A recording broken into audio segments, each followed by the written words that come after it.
This episode of the Boss Rush Podcast is brought to you by, well, you.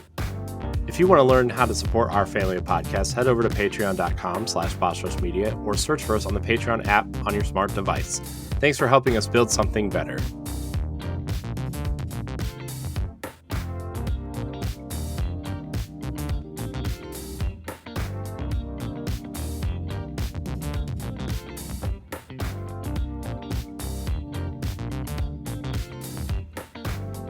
Hello, everybody. Welcome back to the Boss Rush Podcast, a great place to play games and be better. I am one of your hosts, Dirrig, and alongside me, as always, is PC Muscle Race himself, LeRon Dawkins.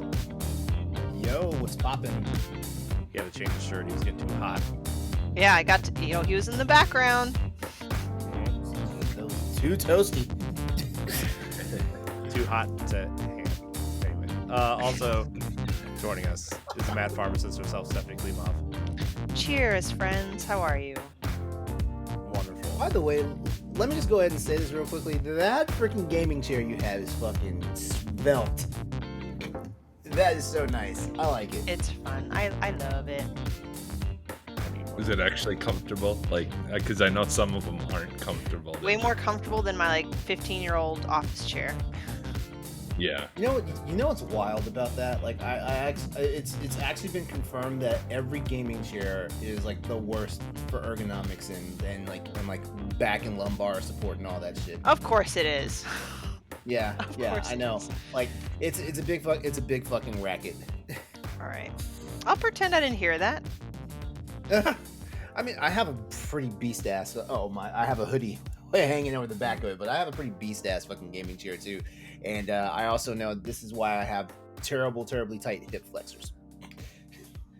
My ass is always in the chair. All right, for After Dark, we're going to talk about LeRon's hip flexors. Speaking of ass in the chair, returning is the wise Wisconsinite, Mr. Jesse Douglas. How's it going, everyone? His ass is in the chair. Yep. Yep. I think it is. His much smaller ass is in the chair. I know. We have a very special guest tonight as well. You know him. You love him. He has thousands of subscribers on YouTube, which makes me jealous. But also, he puts a lot more work into YouTube than we do. So, yeah. Dan Colonna, aka Danomak. Hello. Hi. I'm not. My ass is not in any chair. I'm actually standing. Are you at a standing desk? I'm standing like Show some off. kind of maniac. I don't know what it is. Whenever I do things like this, I have to stand now. I need to invest in one of those. Probably when I move out of here and get my own office space, Yeah. I will get myself a sit-stand See, desk. I wasn't. I couldn't afford a standing desk. So what I did is, and I saw someone sell it on Facebook Marketplace. It's like this thing where you put on your desk and you can raise and lower it, and that's what I have. Yeah, I Those might are do good that. in between. They're a solid choice. Thank you for the nice intro. That whole subscriber thing. I have one YouTube short that did all that. Doesn't matter. So for real. I know. I'm just saying. My is play with YouTube Shorts. Just do it. Hold on. It's good to experiment with. You'll You'll figure. Yeah, it's one. I unboxed a Nintendo Switch. Ooh. That's it. What the fuck? That's it. I got a Switch, and I was like, well, I wasted all this cash on it. I might as well. Okay, you know what? I have an in then, because you know what? I was just telling myself how insane Nintendo fans are, Zelda fans are, and Kingdom Hearts fans are. So What if I we're all have an three? in now.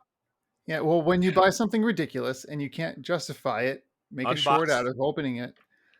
And there's just. I do not. That's Unbox the crazy the cloud part. versions of Kingdom Hearts on Switch. If you actually made that, I bet it would at least get somebody to what, and then open it. Or I was going to say you unbox a Switch dressed as Zelda with a Keyblade to cut it open. The crazy part about it is I cannot stand unboxing videos. I feel like they are the biggest waste of freaking time. They You are. know what? If that's gonna give me 7,000 views, because I think the thing is 7,000 views, and you instantly get monetized with shorts. Something like that. I gotta do, but either way, they're fun to make if you can make them fun. So that's my. To be fair, at work we do some unboxing videos, and they're the best things we do at work, and they're not even part of our business. So Interesting. People just like seeing stuff get revealed, even though they know what's inside. It's weird.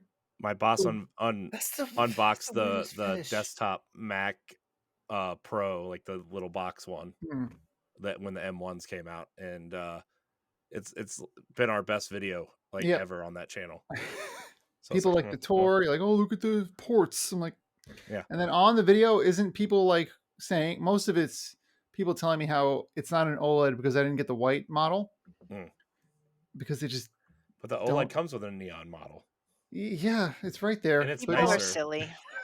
I know, but it's just funny that nobody there doesn't have a Switch, which also blows my mind because you would think that unboxings would be appealing to people who don't have the thing. But do me a favor in the chat. Send me a link to your YouTube channel. I'm gonna give you an extra view on that short. Oh, I just want to see the magic because I'm trying to really beef up. I'm trying to really beef up my my YouTube presence. Like I would love to get like monetized this year. As a matter of fact, I would love to get monetized before my birthday in June. You can do it. It takes time. I'm not yet. Because I feel like all the stuff I do for Crossroads and stuff like this is what I should be doing. Like I should make shorts. The only problem is I feel like I just do not have enough time in the day. And I took on an extra project, which I'm not bitching about. I'm not bitching about. Whose fault's that? Well, what is I want to hear about. What is it? Secret? No, it's not. It's not a secret. It's not a secret. Like Corey might launch himself, through the internet at me when I say it though. What are you talking about? Stephanie and I are doing a spoiler cast recap of The Last of Us as the episodes come out. I told you I didn't care about that. I don't want to be a part of it. I don't care about The Last of Us. As a matter of fact, the first episode went live today on my YouTube channel at 4 p.m. Eastern Standard Time, and the audio version is available also over on. Oh, you just look up Anchor Crossroads. Just go to Anchor and look up Crossroads. It's anchor.fm/Exodus803 podcasts. Oh, my bad. I'm sorry. Corey created that for me. So yeah. Thank you, Corey. It's not /Crossroads because I did it just in case you wanted to put your Monster Hunter show on there. Yeah, which the Monster Hunter show will be coming back. Ooh, you've been saying that for a while now. I'm excited. I have. Maybe Stephanie will be on that too. No, you guys can talk about Monster Hunter. 3.7 million views. Oh man! All I did was open the stupid Switch that I was like, why did I buy this? My old Switch only had a buzzing fan. That's the only thing that was wrong with it. I was like, this is too much for me. Yeah. We could have another short to see whose Switch is louder. I gave mine back. They took it back and they were like, is anything wrong with it? I was like, no. And they were like, all right, cool. Here's your discount. Have a good day. It worked. Turned on and loaded a game. So I swear, my YouTube channel is going to become a copycat channel. I'm just going to copy everything that I see that's making shit happen. Honestly, you want to know what the famous artist Pablo Picasso said? What? Every great artist copied someone else and just got noticed. I mean, that's why I always ask you for assets, even though I've been kind of like laying off. The difference will always be the creator who made it, because no one is ever going to be you, and no one has ever been you. Yeah. Oh. So you can make it a Switch unboxing, and it'd be totally your thing because I didn't make it. Zen Master logic right there. LeRon, if you did it with your shirt off, I bet it would get 10,000 views. Copyright problems there. Just put Band-Aids over your nipples. No, I don't know about copyright. Then again, if those guys can always do it with freaking. Well, the problem is those guys that are they're buff and into fitness and stuff. They can get away with that, but like I'm kind of pudgy right now, so no, yeah. People will be there for it. I'll get an email from Google saying, "Yeah, you got a copyright strike just because you don't look good." It says the guy who got like 60 something likes on that picture I put up yesterday. Well, stop posting naked pictures, LeRon. I was not naked. my video that's got the most views on my YouTube is a meteor that went over my town. Oh my god! It's not even my video.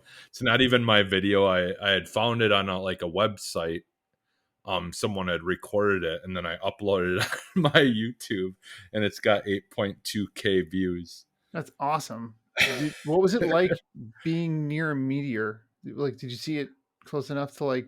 Yeah, well, I did. Yeah, I mean, you could see like the flashing of it kind of in the sky for the most part for a little while. That's cool. But yeah, like because I had seen it, but I didn't actually get a chance to to record it, and so then I was just literally looking around online trying to see if anyone got a recording of it, and then I found it, and yeah, I couldn't find any on of a video of it on YouTube. So then that's why I uploaded it. So then I could have it there to be able to watch it whenever. So. If that happened Okay. here, people would just run. I'm in New York, and it would not go well. So I just looked at that. I just looked at a video that not a video. The picture that Corey accused me of being naked on. It's got over 1,000 views. Solid. Thirsty ass people. Well, people. Maybe I could make that work to my advantage on YouTube. Telling you. Even if it's like tank top, just like, market it's not for kids. Like a stringer tank top. Yeah. You can be tasteful about it. There's plenty of ways to be tasteful. Yeah, like when I turn a certain way, nip jumps out for a second. If you did like buff person unboxes stuff and like you just I'm not buff is the problem. No, but you do poses where it's like you like, oh, check out this controller, and like you flex and like, oh, I'm unboxing this, and then you like do like really like obviously flexing moves to do like stupid things. And then have the anime girl sex noises like, huh? Yeah. Stuff like We could talk about Ubisoft and other news items while you like yeah. There's always a way to make something fun. We can talk about Xbox and just make the X's little black tape. No. Yeah. I'm telling you, it could work. If you want to be a Patreon producer, head on over to patreon.com/BossRushMedia and find out which tier is right for you. Our Patreon producers at the $5 tier or higher for this month are Adriel Munger, Austin Campbell, Celeste Roberts, Christian S., Sana Dirrig, Francisco Santillan, and Rebecca Jewell. Thank you for your continued support. Earlier when you said you know him about me, I was like, that sounds like the trailer to like a Wanted sequel. I appreciated the intensity. You know him. All right. Zencast is not okay with me tonight. Sorry. It's not okay with anybody. Good news. I'm standing now. Dan, you've inspired me. I'm gonna make this a fully standing podcast before I'm done. I can't stand. I have nothing left to put my camera on. What you were gonna say? I have nothing left like in my body today. It's going to a much darker place. I mean, I don't have that either, but okay, that's fair. We are recording After Dark after this. Maybe we'll explore that topic when we get there. Yeah. Anyway, speaking of dark topics, there's a lot of sad news going around this week. So one of my topics kind of revolves around that. Ubisoft's financial report and potential impact, downfall, and the sale of the company is my topic. Ubisoft seems to be in some sort of trouble, as many sources have predicted. In a recent article from Paul Tassi over at Forbes, I like that guy. He only lives about 3 hours from me. Stalker. No, he makes it. He lives in Cincinnati, and I live in Akron. He knows. He knows. Hi, Paul. Call me Paul. Oh, you see me peeking through your window. No, I'm just kidding. Creep. I know. In a recent article from Paul Tassi, the video games and entertainment beat writer over at Forbes, among many others, Ubisoft has stated that, among other things, Mario plus Rabbids has underperformed. So is Just Dance. They delayed the shipwreck that is known as Skull and Bones yet again, and totally canceled 3 unannounced games. This brings the total number of canceled games to 7 in just the last 12 months. I I put a link to an article in here. It's extremely in depth. Game Informer has a simpler article to follow along if you want to look at that. But I mean, Ubisoft's kind of a mess right now.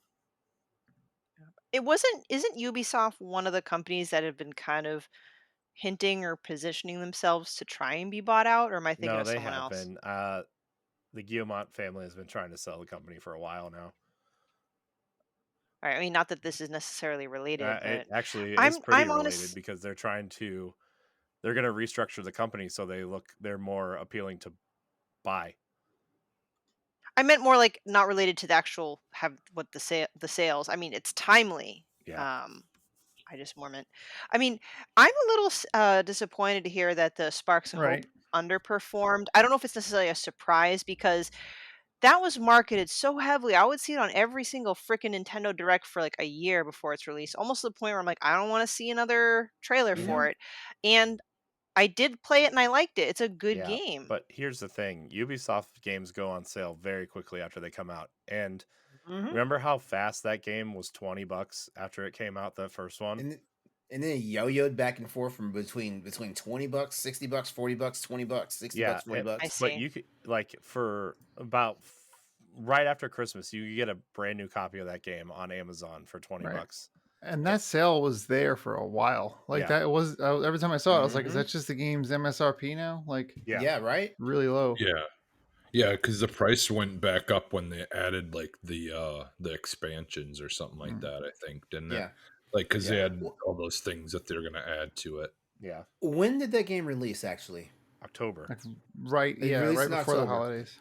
Okay, so because we kind of touched on this last night on Crossroads when we were talking about the Callisto Protocol, because Callisto Protocol also underperformed, apparently. But like they were wanting to have 5 million units shipped, like sold, and like the game's only been out literally a month and 15 days, so 45 days now, right? Um, Mhm. and they apparently wanted 5 million copies, after launch and stuff like that, which I hate to say this, but only certain titles can be guaranteed that type of numbers, at the beginning of its life cycle. Like I'm looking at the Zeldas, I'm looking at the Kingdom Hearts, I'm Mhm. looking at not even Mario gets that, in my opinion. Fan favorite games get that stuff. So like we're looking at World of Warcrafts, shit. Halo doesn't do that anymore. I don't think Halo's ever done that.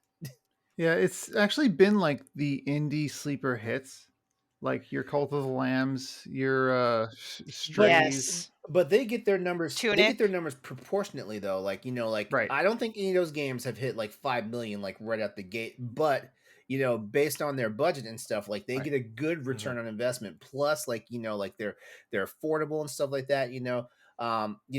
Like I. I feel like indies get that attention, and then AAA looks at it and thinks gaming. I mean, gaming is still huge, but like to get like even God of War, like I feel like that was also like a quiet release. Like everyone got it, and they were like, "Oh, it's good.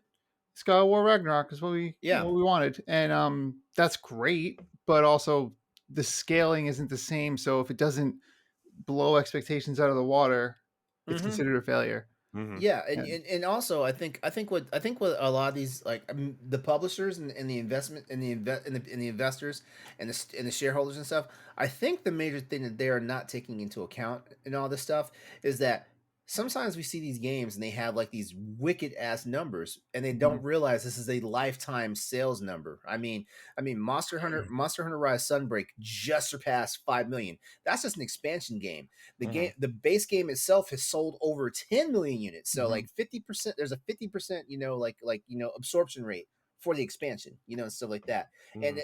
And that game came out June of last year. So like in 6 months time, like it made 5 million copies. And I think honestly, like expectations need to be tempered somewhere around there because like Yeah. these games are going to make them, if they're worried about the games, like, making all these numbers at $70, they need to do something different.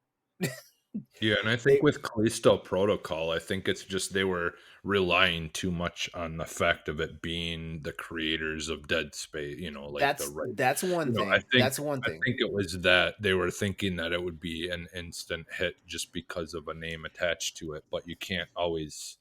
And I mean, That's true. like you were talking about like indies, you also have a lower entry level to get those games. So like, like and Switch is still, a major place for getting, those cheaper like indie games and stuff too. And that's, I mean, a lot of people have Switches at this point, Mhm. so Mhm. Yeah. Plus, like multiple Switches. Then again, on top. the Switch numbers are very inflated too, though. I'll be Yeah. honest with you because like one person having multiple systems, like Mhm. that I'm surprised Nintendo doesn't also think this way, like, oh, we've got 17 trillion systems sold, why don't we have more than a 50% or return on investment when the games come out? I'm Yeah. surprised they don't think like that, but they probably know their customer base, that they know like there's avid people who have like 9 different Switches on their wall, in their Yeah. closet and shit. And it was the same with the PS4, like there was a lot of them,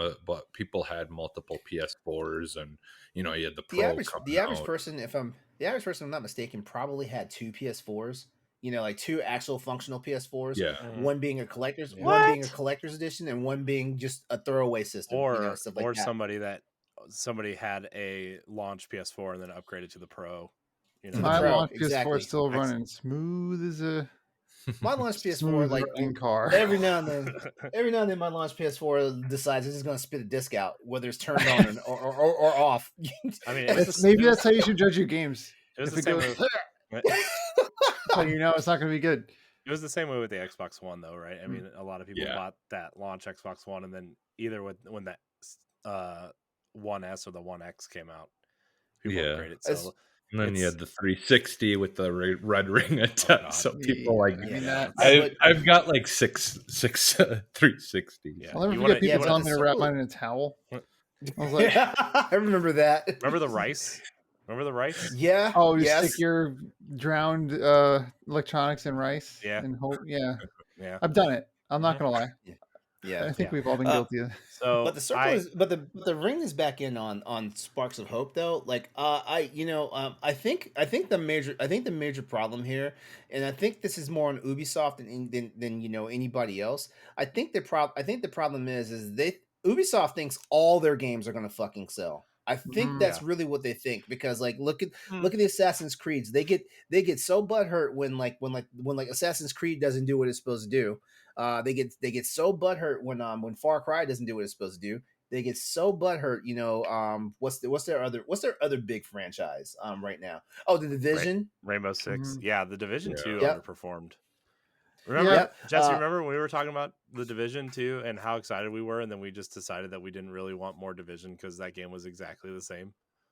Yeah. Yeah. I mean, And then yeah, really the only good part about the second one was playing multiplayer. Yeah. Yeah, and Yeah, they don't have but that I going mean, for them I with s- Assassin's me- Creed. Also, let me name you the Switch games that came out within, I'll say, 5 weeks of Sparks of Hope. We had Splatoon 3, we had Tunic, we had Overwatch 2, Nier Automata, No Man's Sky, and these are all games that people were excited for on the Switch. Some are warranted, some are not. But honestly, just the first party title Splatoon probably just like annihilated Sparks Yeah. of Hope. Yeah. Just the Bayonetta first-party 3, title. Persona 5, and then when you get into November, you had 2 Pokemon games, right? Sifu, Sonic Frontiers. So I mean, Tactics Ogre Reborn. Those are all games that came out within 5 weeks either way of Mario Mhm. plus Rabbids. I know this isn't Pow Block, but I'm interested to see how good Bayonetta 3 did, because I honestly didn't even know it had come out. And I went to the store, I'm like, oh wait, that's out? People loved Like, it. I didn't think. even know it was out.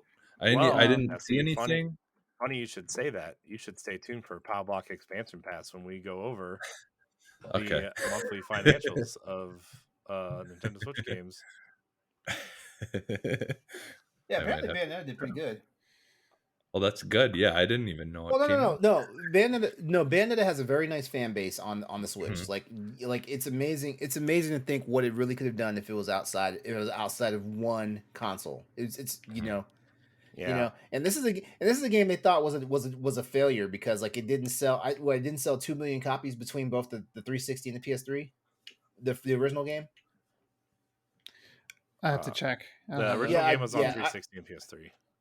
Yeah, I feel like I probably lowballed that number, but Mhm. Sega sold- basically was. We had that conversation. Sorry, I didn't mean to cut you off, but we had that conversation a couple weeks ago on Pal Block about Bayonetta 1 and how it underperformed when it came out. It sold less than 400,000 copies. Oh, okay. Wow, Yeah, but but honestly, that's also a time when gaming. I want to say like it wasn't until we got like waist deep in the Xbox 360 and PS3 era that suddenly like gaming became like the mega shark that it is. Yeah. Bayonetta 1 and 2 didn't sell over 1 million copies until they both came to Switch. Yeah. Crazy. That's crazy to me to think that that's where the Well, I fan know- base was like, this is the console for us. When it Wait, like wait, Bayonetta wait, screams Devil May Cry and PlayStation era hack Yep. and slash. The thing too is like Bayonetta 1, I know people love that character and that franchise, but Bayonetta 1 wasn't great. Like it wasn't that good, especially when you had Devil May Cry out at that time. Yeah. And You know what, Ninja Gaiden 1 and 2 were out, right? Like Sigma had just come out on PS3 and Ninja Gaiden 2 had come out on Xbox 360. Like they were much better stylized action games than Bayonetta. as a former Devil May Cry fan, I did not like the fuckery they were doing with Devil May Cry. Devil May Cry 1, in my opinion, was a masterpiece. Devil May Cry 2 comes out and it's like, what? Devil May Cry 3 happens, like return to form. Devil May Cry 4 comes out and it's like, okay, we got Metal Gear Solid 2 all of a sudden because we're playing half the game with a character we didn't even want. And then the trickery was like we get Dante and then we have to play the game in reverse with Dante and go back to the beginning. And it's like, what the fuck is going on here? Devil May Cry 5 is amazing, but and it's DMC like y'all is can't. really good though. Yeah, that's Reboot? my Yeah, favorite. DMC Devil May Cry, yeah, and that's the one that wasn't done by any of the original team. Nope. Ninja Theory did that game. Yeah, Yeah. and, They're so and good yeah, at so by the time, when Bayonetta came out, I was like, Bayonetta is like what Devil May Cry should have been the whole fucking time. Mhm. Well, a couple years ago, there was a rumor that there was going to be a Devil May Cry versus Bayonetta game at some Yeah. point. That's over. Yeah, That would be cool. But yeah, that would have been fucking awesome. yeah. But I mean, now Nintendo Platinum pretty much came out and said that if Nintendo doesn't fund Bayonetta, it's not coming out. So, Jeez. And that's Platinum, and that's Platinum's fault. yeah, it's all right. The new rumor now is that Platinum's working on Scalebound for Xbox. Ow. I don't know. Oh, you know what? Microsoft needs a property. Microsoft needs a lot of things. Clearly, they didn't need like a third of their employees, but Oh shit. Sorry, I know that's really insensitive to all the people that just lost their jobs, and I feel really bad. But it always sucks when people go through restructures. But yeah, I mean, that Halo team got hit pretty hard though. Crazy to see that happen. Like this is where I learned about it too, like with y'all tonight, and I was like, oh, whoa. Yeah, Like- it just came out like this afternoon that almost the entire campaign team got pink slipped. And Bethesda. So Yeah, right Well, before I the think what's year that they're happening. supposed to I be think what's returning. happening. Bethesda got hit too? Yeah, Well, a lot of their Ooh. PR team, and I think that Xbox and Bethesda are merging their PR teams, and there's a lot of redundancy. okay, fair. Weird to see Bethesda be touched at all the year that you got space game coming out. I forget what it's Yeah. called. Oh yeah, the space game team got hit too, though, Damn. Right. So like, which That's- might lead to speculation of those rumors that it might get delayed again. That might get delayed. mean, Yeah, I Which is saw probably that. why it's not part of the showcase coming up. Well, no, I don't What, think it was. next week? I think it was never initially supposed What's to be part it of the called? showcase. I know, What's but this- they got in front of it Oh. and said that that's not going to be in the showcase, and Yeah, then you're right. rumors started floating around that it's gonna Starfield. yeah, You spent all this time like We trying were to all remember what calling the it name was. Space Game, and I was like, nah. Space Space Game. Game. Space Game's better. I mean, it's appropriate. I mean, Google knew what I meant. I said Space Game Bethesda to Google, and it was like, Google knew what I meant. it was the saddest return. It was like, it's Starfield. Idiot. Please. Google issues first insult. Yeah, the AI is getting too strong. Oh man. Speaking of AI, we talked a lot about ChatGPT today at work. Mhm. That's Oh yeah. interesting platform. So yeah, anyways, back to Ubisoft. Like this is all nuts. Like they have Ubisoft is boneheading shit. what? Ubisoft is just boneheading a whole bunch of shit lately. Well, that they want every game to be a game as a service, and they went in and said that. They said that we've prepared our franchises to be long-lasting service games. And I mean, you kind of see that with Assassin's Creed. I mean, they're what their next game is basically a game as a service. Mm-hmm. Valhalla wasn't a game as a service, but they released like season passes every 5 seconds. You know, The Division, Rainbow Six, X Defiant is another one that's not out yet, but is that Ghost Recon game that they canceled last year. Well, don't forget Just Dance. It was I a mean, game as come a on. service. You had to have a monthly subscription to play all the songs. I didn't know that. Well, you Yeah, still that's what I'm do. saying.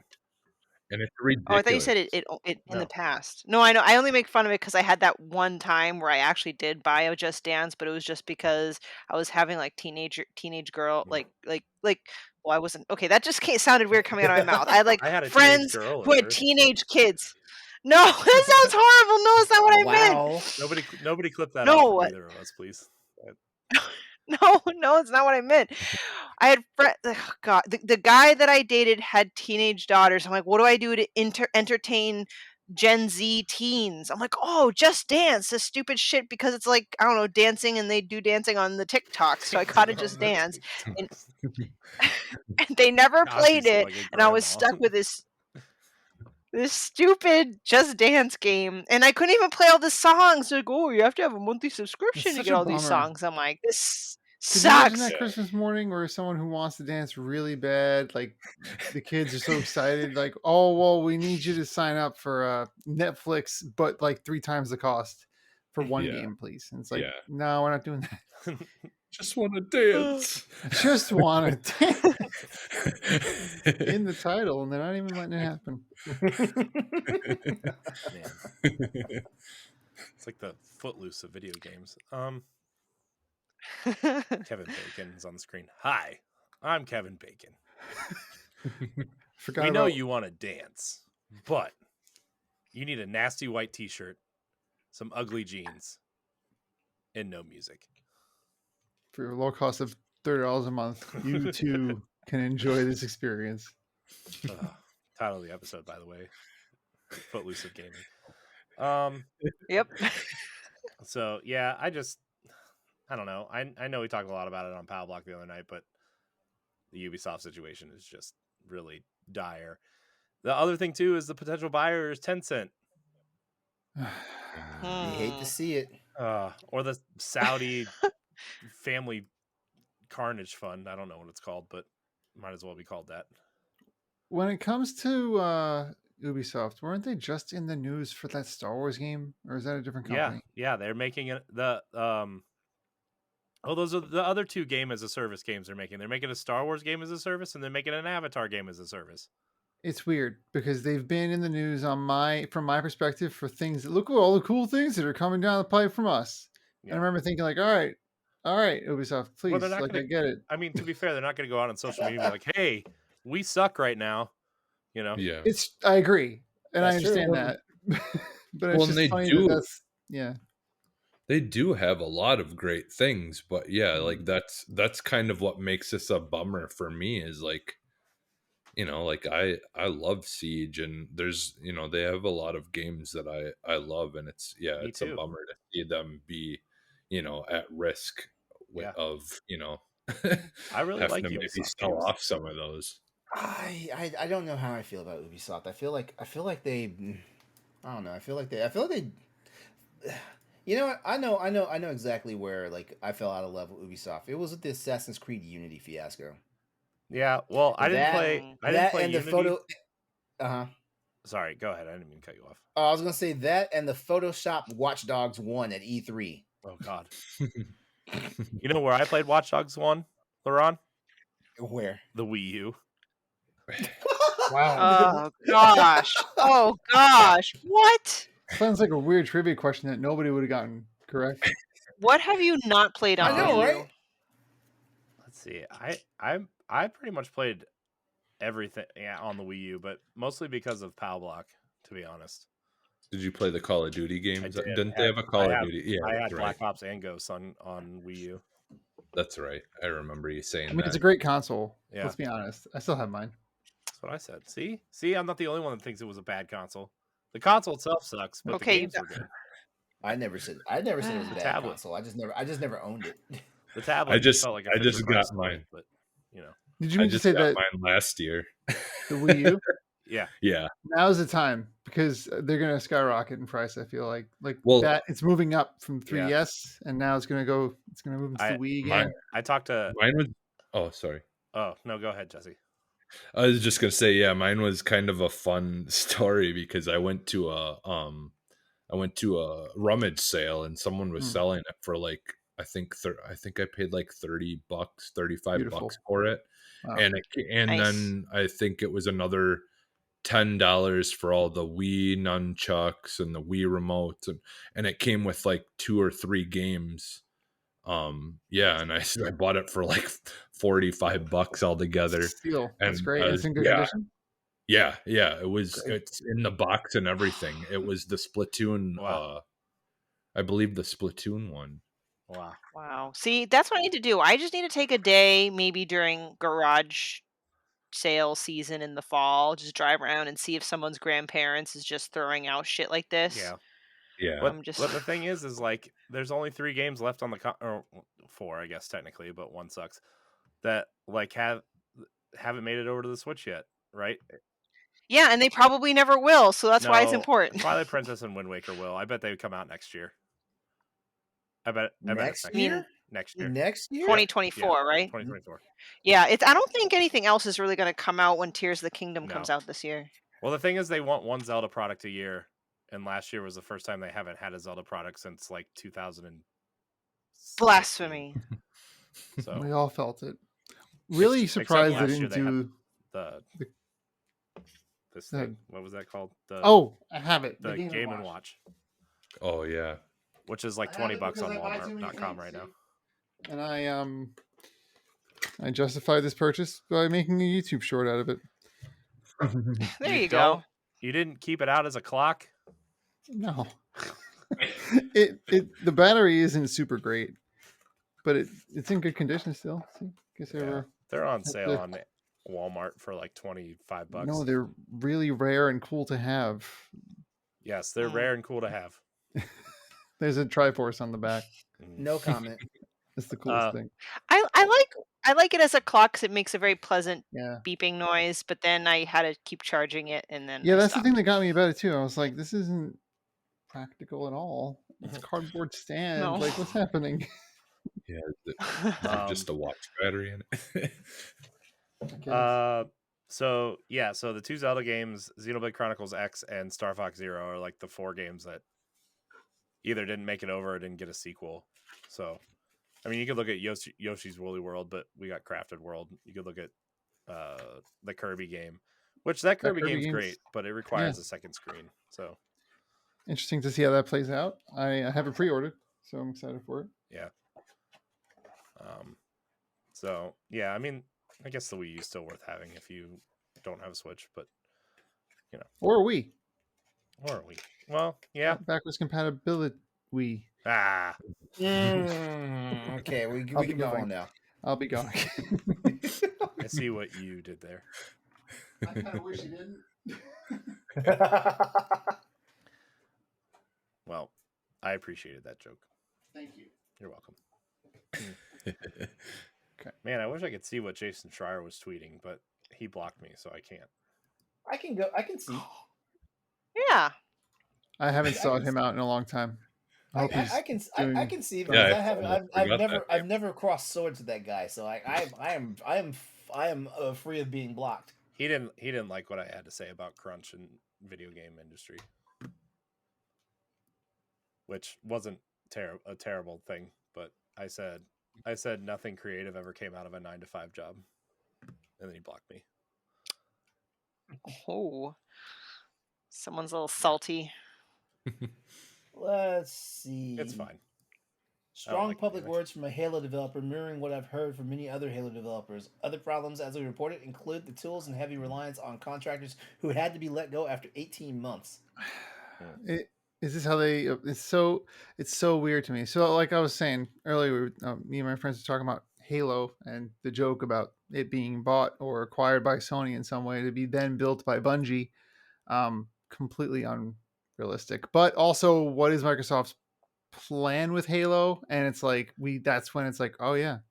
And then to that point, like to be relying on contractors for like what was like the online introduction for like everyone in our generation to gaming on the internet. Like Mm-hmm. it's just crazy to see that's the state. I it's think in.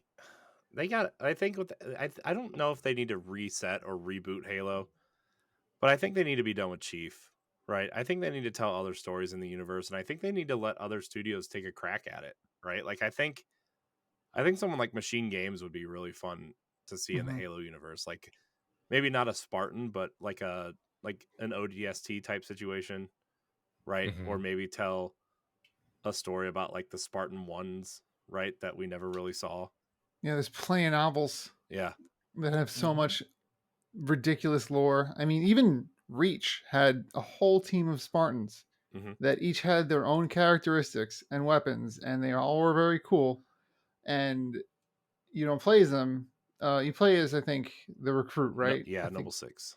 yeah, you play as your own, who's like the middle, basically the chief analog. Yeah. But not.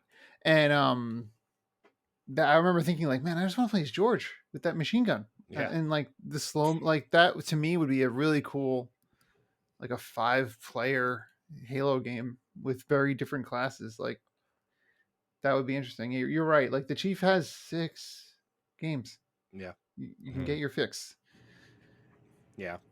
I just, plus like, I mean, I think they got to reset it or do something different anyway, because like, man, you look at something like the brand is just, you look at something like The Last of Us, right? Where like that brand is on the highest of highs right now with like, The Last of Us Part 2 being critically loved, the remake of the first game being great, the show seemingly being on the right path, right? It's like you're seeing that, and then you look at Halo Infinite and Master Cheeks from the show, right? Like it's just, I don't know. Halo, like you said, Dan, like it used to be the pinnacle. It was the pinnacle of gaming for me for a long time. Halo 3, like Halo 3 and Gears of War never left my Xbox ever, Right. ever. And like, and I'm a Halo 4 defender. I love Halo 4, but like I don't know what you do with it now. I think that whole studio just needs, I mean, we know Bonnie Ross is gone, right? Like she said she had medical issues, that's why, or she had a medical emergency, that's why she left, but I'm wondering if she was forced out. They gave her job to 3 separate people within the company, right? Like all these people are leaving. Joe Staten is leaving to go back to Microsoft Publishing. I don't know what you do, man. This studio just seems Yeah. so lost as a studio that's supposed to be your flagship studio with your flagship franchise. Like, I don't know, maybe Halo's just not it anymore, right? Like, I mean, to me, I still think the Coalition and Gears are like the most consistent studios in games at this point. It's interesting to think about this in light of the recent layoffs and restructuring, because there's definitely a relation there. There's got to be so much happening that stops Halo from being, most of their games from like being what everyone kind of expecting out of Xbox. And the thing is like Halo Infinite was good. I enjoyed Halo Infinite. Like I thought it played great. The weapons were Mhm. fun. The grappling hook was great. I mean, I know there's a lot of falling pieces around it, but like, I mean, you know, like no co-op campaign at launch. Clearly didn't have a great roadmap for multiplayer stuff, right? But that campaign was fun, you know. Mhm. Does it Yeah, I have think co-op now? I'm sorry. Yeah, it has online co-op. yeah, and I think the thing is like with first person shooters in general, like everything's been done. Like I, you know, like we're seeing like Battlefields just not performing anymore because it's like they, you know, they don't really know what to do exactly to make that different and you know feel new and energized. And I feel like, yeah, like, you know, this was the Halo Infinite was their attempt to try to do something, and yeah, it worked, but I don't know if that's going to work again. And then, you know, like Call of Duty is kind of had its ebbs and flows as far as like, you know, figuring what they want to do. um yeah, I feel like just the first person shooter genre, you know, as a whole is kind of struggling, you know, to do something different because it's almost all been done already. You know, like I Yeah. you know, like Fortnite's still going, but that's because it's got, you know, it's got all those things to bring like all ages into it, and you know the events and stuff like that. I mean, they really do a good job of, you know, making you want to play that game. Like, you know, like when holidays happen, they have events that happen in game, and you know, or like when the season ends, they have some kind of event that, you know, that you can interact with, and like they they do a good job of making people want to come back to that game. All I had to do was add 3 Destiny characters to Fortnite, and I logged in and threw I know. like $40 at a game Yep. that I never play. I know, I did too. Yep. I was like, I have to have Ikora. I Don't did. just. Yeah. I did the same thing. I have a Sparrow now. Good. Like now I can finally feel at home. And I kicked so many non-players, but I know the game threw bots at me. I know it. Y'all are so weak. Oh He's man, so I was- weak. dude! Ever since those characters came out, I haven't taken the stranger off. Yeah, And I play when I play with my nephews. They're like, "Oh, you got cool skins." I'm like, "Yeah, I'm never using another one. Yeah. This is the only one." we're the adults that is like, you don't use the cool stuff you have. Like, yeah, I know. Like, I know. It's funny. My nephew calls me an OG because like when Jesse and I were playing, like right when the game first came out, I have all these dances and skins from like the first 5 seasons of the game. nice. And my nephew's 10 and he's like super impressed because I have these skins. I'm like, Yeah. it's a gold llama helmet. I don't know what you want from me. And to that end, like there are so many things that could apply to Halo Mhm. that Fortnite's doing. Mhm. And I mean, Destiny has a form of it. It's a little more storytelling than like event like, but Halo also brought esports to consoles in that way. So Mhm. like it's interesting to not see a ladder happening, like a tournament ladder happening like every month or something Yeah. that kind of piggybacks off of that legacy to have fun with it. And it's got to be the rumblings Yeah. that we're just not privy to. Yeah. Hey Jesse, refresh your page. Your thing stopped recording. Oh, okay. Just hit refresh. It should be fine.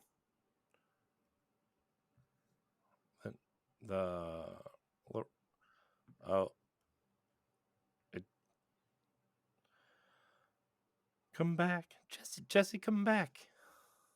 There we Still go. not oh, there it is. Okay. Yeah. So, yeah. I mean, Halo, like even like with all the properties that Microsoft owns now, too, right? Like you could totally put like a Doom skin in there for like a season pass, or you know whatever those weird polygonal bodysuits in Wolfenstein were, right? Like, Oh, okay.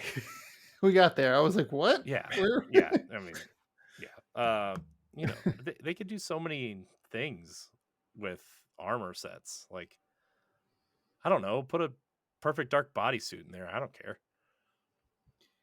Yeah, to have all that and not find a way to like, because I would be really weirded out if Star Wars started showing up in Marvel movies and vice versa. But when video games do stuff like that, like we were talking about Bayonetta and Devil May Cry, we kind of want that, not to an annoying extent. But even like, again, Destiny has like an Assassin's Creed. I don't like it, but it's an armor set. Yeah.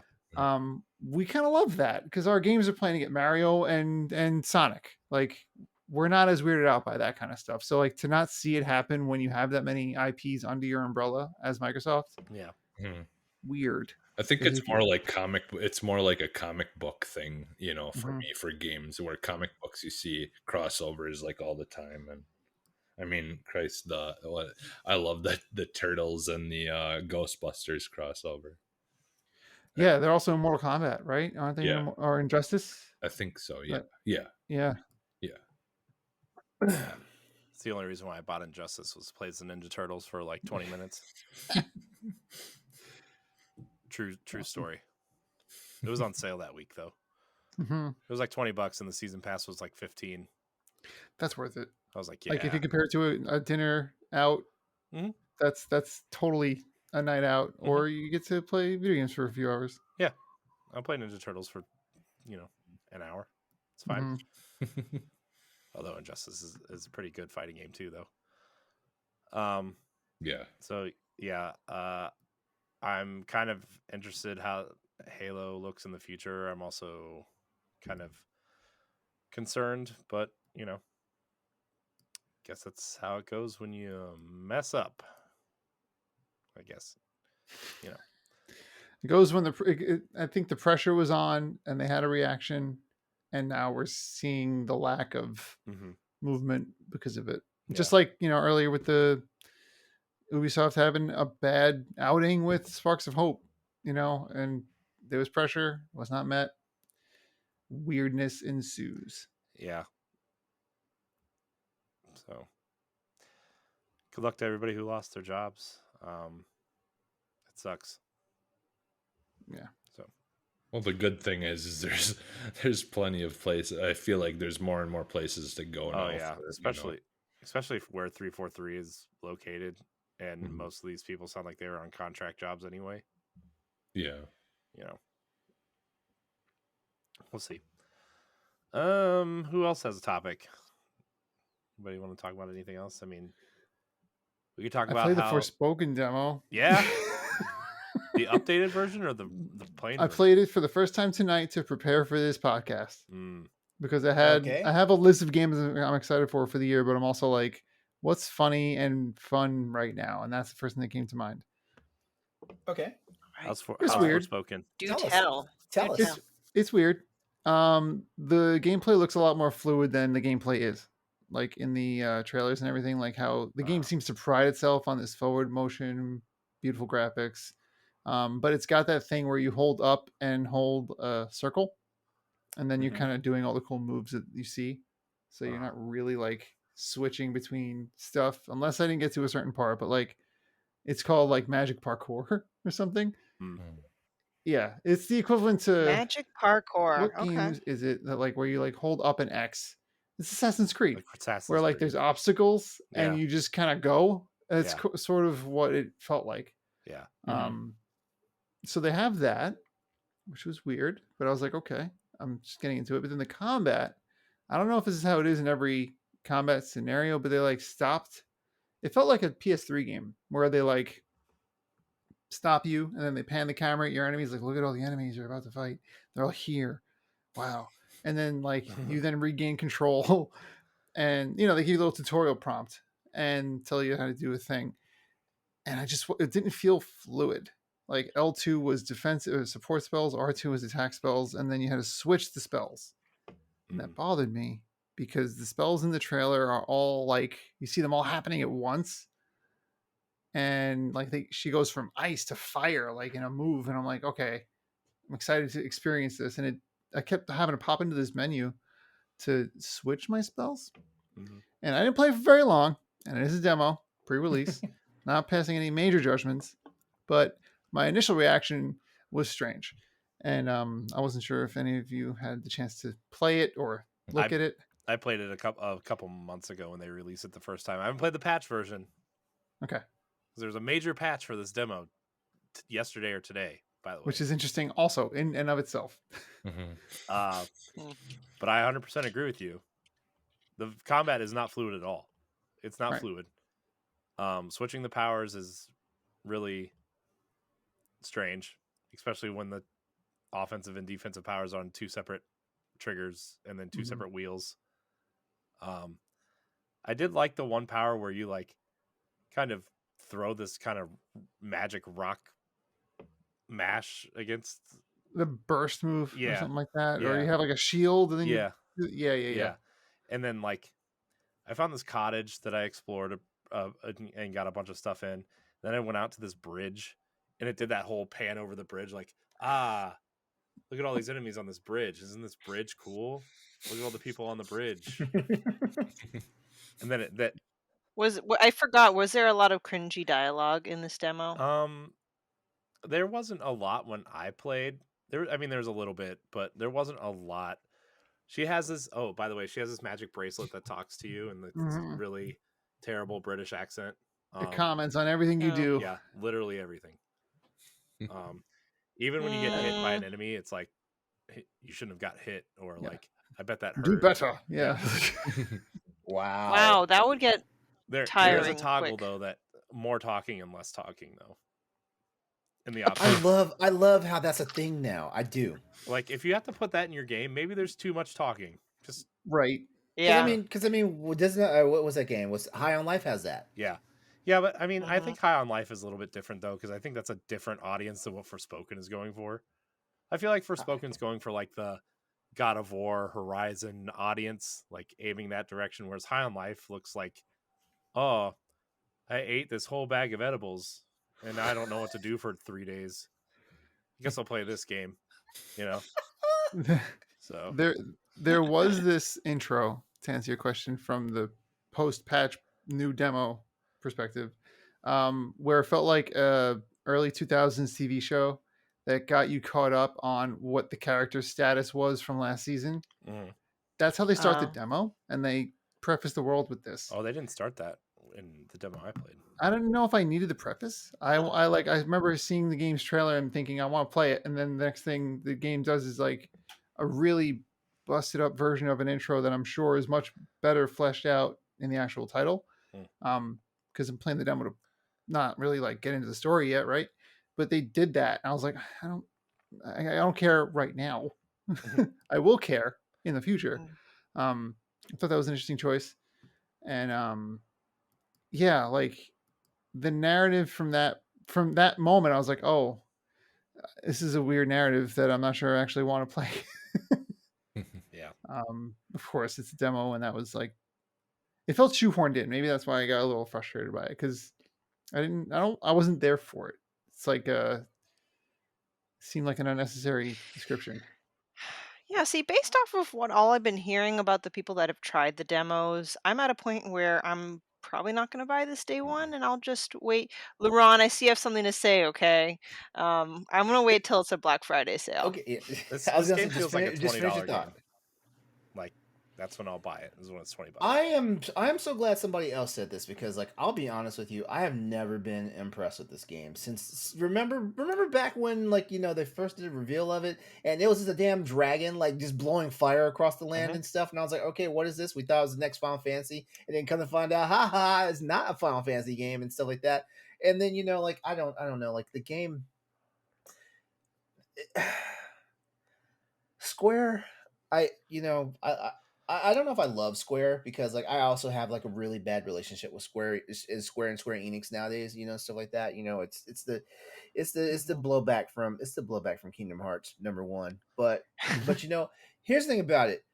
When Square is doing Square Enix, I'm sorry, I keep calling them Square, it's just Square for short. Just think that when Square is doing Final Fantasy, they are bringing not just their A game, they're bringing out their triple, quadruple A game. But when they do something else, or especially something that's geared towards a Western audience, per se, it just looks like a hot mess.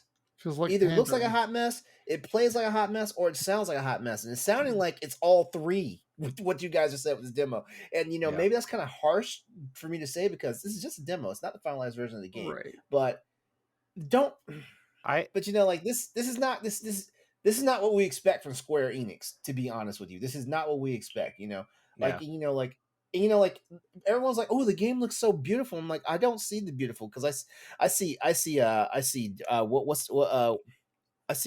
the I can see like the waffle weave, like like imprint of the graphics, when she's doing all these crazy movements. I'm like, this is not polished. Yeah, it's the thing is though, I like the premise of the I like the idea of the game where like it's like a kid in King Arthur's court style, like this girl gets sucked in from modern day into this, fantastical land and finds out that she has these magical powers because of something she finds, right? I think the premise of the game is cool, and like we don't have many games with a black female protagonist, which is also pretty cool, right? Yep. The magic, like the fluid magic combat looks cool when you watch it in trailers and stuff, but like, man, it's just that's the thing that really, and again, I'm going to try to keep an open mind too as things move forward. I'm going to give the demo another shot for sure, but I remember thinking like that looks so much fun to perform that stuff. And I didn't get that initial feedback from the game when I tried the demo, and that to me is unfortunately the selling point, is all that fancy stuff they show off, like, oh, look at all these cool things you could do. Yeah. But yeah, they didn't show the radial menus. They didn't show all that other, and you get graded after every fight, and I got an E on my first one. I'm like, well, I didn't even get the chance to study, and you're already giving me quizzes. Like, Wait, you get like graded? when you play Devil May Cry, Devil May Cry and Bayonetta. yeah, and at the very end they're like E or F or S is what I'm hoping to get one day. A. But yeah, that was an interesting. So then that told me it wanted to be more of a hack and slash game, but the combat doesn't say that. So it's in a state, and yeah. Well, and we've been burned so many times by demos that, like Anthem, for instance, like everyone was kind of hopeful that the Anthem demo was just, it was some issues. It was just a demo, wasn't going to reflect what, the full product was going to be. But then, yeah, it did end up reflecting what the whole product was going to be. And, R.I.P. Javelins for Hire. Yeah. Was that y'all's show? That was our 8-episode Anthem podcast. Yep. Hey! You made 8 episodes though. We wanted to make sure that if it blew up, we were the first ones at the door. You left your mark on the game, and the game left us. Yeah. I got all the comics. That's awesome. We did a. Did we show them off on one of the episodes? I don't know. I think we did, because I think actually our last episode, I don't even know if the game came out. No, to be honest. The last episode was we did 9 episodes, Jesse. We had one the week the game came out, the week after with our initial impressions. And then week 9, we had new loot changes and making our way through. Yeah. And then that was it. Oh, yeah. Okay. Yeah, we did. I guess it was a cool logo, though. Yeah. I mean, everything about the game is cool. That's the thing and it's such a good point, too, Jesse, because, like, you're right. The game had this look. You were like, I could be Iron Man, and the loot works like Destiny, and you can just pop in and out of your friends' games like that. Like, yeah, I want to play that. Yeah. And Anthem had an idea of that in there. But yeah, and it's an interesting thing to have happen because, again, I mean, No Man's Sky was that way. Now it's beyond anyone's wildest dreams of what that game is supposed to be. But this whole thing about the marketing around a game comes back around and sometimes reverse markets itself downwards. Yeah, and I mean, and that's the thing is I think Forspoken's kind of the same way. Like, I'm interested in it. Like, I probably will still end up getting it, but but yeah, I mean, it could be the same thing where it's just Anthem like had a lot of great ideas. It just wasn't executed very well in the ways that it needed to continue to be something that people wanted, to have interest in. And it's possible this game could kind of end up being the same way, where you'll have people that will love it, but it's just not going to reach everyone that was initially interested in it. Yeah. This also feels like the last idea from old Square Enix, right? Like from when they were trying to do, as a defender of Final Fantasy 15, this definitely feels like a thought from that era, right? Yeah, it's a good call. Whereas, I really think Square is actually doing a lot of great things, like Final Fantasy 16 and Final Fantasy 7 Remake. Crisis Core was pretty decent. What they're doing with Octopath and some of the stuff they're releasing on Switch, right? Like I think they have a clear plan of what they want to do. Dragon Quest 12, right? They have a clear vision of what they want to do, because obviously they do, because they off their Western studios for like breadcrumbs and water. But this just Forspoken feels like a project that's been in development for too long from an era that Square wants to forget. Right. It's really good end cap to that whole thing. Yeah. So, all right. Well, I think we're done here. Job Great job, well We've done. interneted once again. Dan, thanks for joining us once again. Thanks for having me. You want to tell people where they can find you? You can go to my YouTube channel at youtube.com/Danomak. I do a podcast that's currently on like a baby hiatus for a while now. It's like a teenager at this point. You can find that on Anchor, anchor.fm/Dinosaur Machines, where we talk about a game in a roundtable style discussion format. Yeah, honestly, I miss you guys. Like I've been listening to like your episodes lately. Oh man, well we have a big backlog, so hopefully that. Wait, what episode are y'all? What episode are y'all currently on right now? We are at 153. Nice. So yeah, Oxenfree was our. I forgot. Was it the Cult of the Lamb? The last one? No, it was Return to Monkey Island. Yeah. Return to Monkey Yes, Island. that was the Okay, I was last one, I know yeah. there's- Which I got through the intro of. A lot of the podcast is me hearing what the game's about from Mark and Dave, because I can't put Destiny down for long enough to play the game sometimes. It's fair. And I do that too. it's gonna change after like tomorrow. I'm gonna take a tiny break. Keep telling I yourself keep that. telling you that too. I'm like, Steph, this is it. I'm gonna be on a break from Destiny. I'm gonna play like a Mario game, and then I don't do that. Yeah. Hey, when are we going on a Terra raid? That's a good question. thing? I have to beat the story, which I'm in the Elite Four now in Pokemon Mm. Scarlet or Violet. Great. I would love your thoughts on the whole end game of the like entire thing, like the entire main line, because I was shockingly surprised how deep the Pokemon story was for Scarlet and Violet. I'm like, oh, okay. I will. I'll let you know, because I've heard the same thing, and now I'm interested to see what happens. Sounds like a Okay. Boss Rush Book Club episode. I'm down. I'm not I gonna like be on it, talking. though. Sorry. Oh. It's all right. Mostly because I didn't play Pokemon and I don't care. No, the first one I'm really looking forward to is Hogwarts Legacy, which is the Magic game I'll be buying in February. Yep. But anyways, Dan, thanks for joining us. You're always welcome here. Thank you for having me. It was nice to chat. Love your comedy. Love the insight and conversations. It's always a good time. Jesse, good to see your face again too. 2 weeks in a row. Yeah. So Make it 3. yeah.